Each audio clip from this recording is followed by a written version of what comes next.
në këto momente, gazetar, drejtori informacioni Shijak Televizion. Përshëndetje Basir, mirë se vjen. Përshëndetje, faleminderit për ftesën. Dhe për të rikthyer dhe vëmendjen mbi atë çfarë ka publikuar vazhdimisht emisioni Plug për të dy projektet. Në fakt kam dhe Julian Hoxhën në studio, autor i emisionit investigativ Plug. Përshëndetje Juli, mirë se vjen. Basir, nga t'ja nisim, çfarë për të thënë lidhur me masat e sigurisë?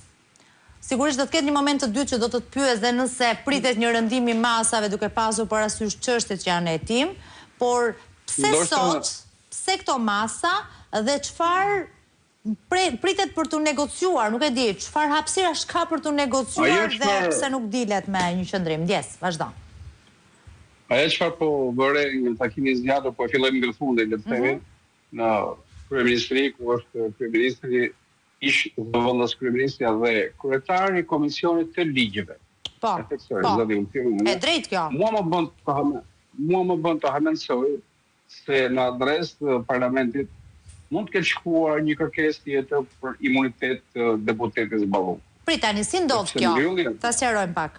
Ky lloj azili ligjor në kryeministri prej 6 orë dhe si dihet kur mbarojnë, mund të ketë gjëra për të diskutuar për hapa se si ata do të tentojnë të mbrojnë Ballukun dhe vetveten, sepse tashmë kjo nuk është një çështje ka vetëm emrin Balluku, por është çështje Ramakata, është hetimi i drejtorit të qeverisë. Dhe përveç asaj që ka njoftuar zyrtarisht prokuroria e posaçme, ndonë se më shumë vonë, për lajmi publikuar para ditë dhe njoftimi zyrtar pas shumë orësh, duket sikur diçka ishte në mes. Kujtojmë që manja njëjtë edhe se gjysmë veshje, gjysmë syri i qeverisë andaj nga godina e xhamit. Në korridorët mediatike dhe politike. Ndaj dhe me detyrën që ka, ish ministri i drejtësisë, kryetari i komisionit ligjeve, tesa dhe prania, prezenca e tij në këtë takim shumë orësh, nuk të çon kund tjetër vetëm të një sikletit ende të pa publikuar, të një kërkese ende të pa publikuar, e cila mund të jetë rrugës, mund të jetë mas 2 ditësh, mund të jetë mas jave, por që unë mendoj se aty ka diçka më tepër se sa është njoftuar zyrtarisht sot nga ana e strukturës posaçme.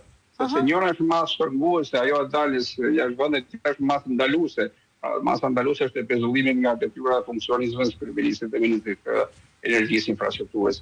Pra ka dy masa të cilat ishin të pritshme si më të lehta të mundshme në raport me të çfarë ka dalë tani. Ne gjithmonë kemi se duke lexuar dhe njoftimin e prokurorisë së posaçme. Gjithmonë është lënë dera hapur nga hetimet e deri tanishme dhe hetimet vijoj. Na kanë bërë të ditur se për 2 episode, Torel Llogarat, Unazë Loket 4, ata kanë konkluduar dhe kryefjala që i bashkuan të dy çështje është ministra ka ndjekur, orientuar, kontrolluar, në farë mënyrë ministra ka dhënë tendër të atyre që kanë fituar.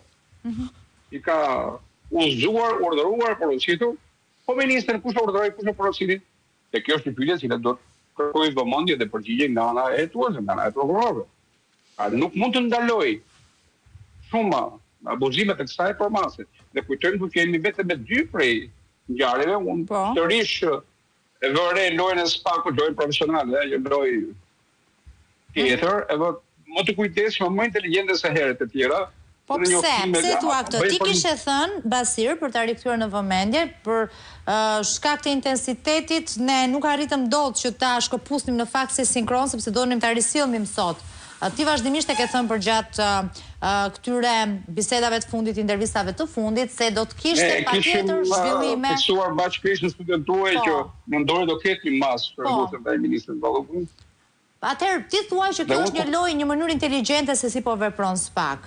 Pra dua ta lidh pak me procedurën, me këtë masë, ose nevojën për të ndërmarrë këto masa. Basiri, sa ta përfundoj të lutem, me nevojën për të ndërmarrë këto masa brenda muajit dhe se si u shkua tek ky hetim, se ne për shembull prisnim dosje të tjera, që tetoheshin.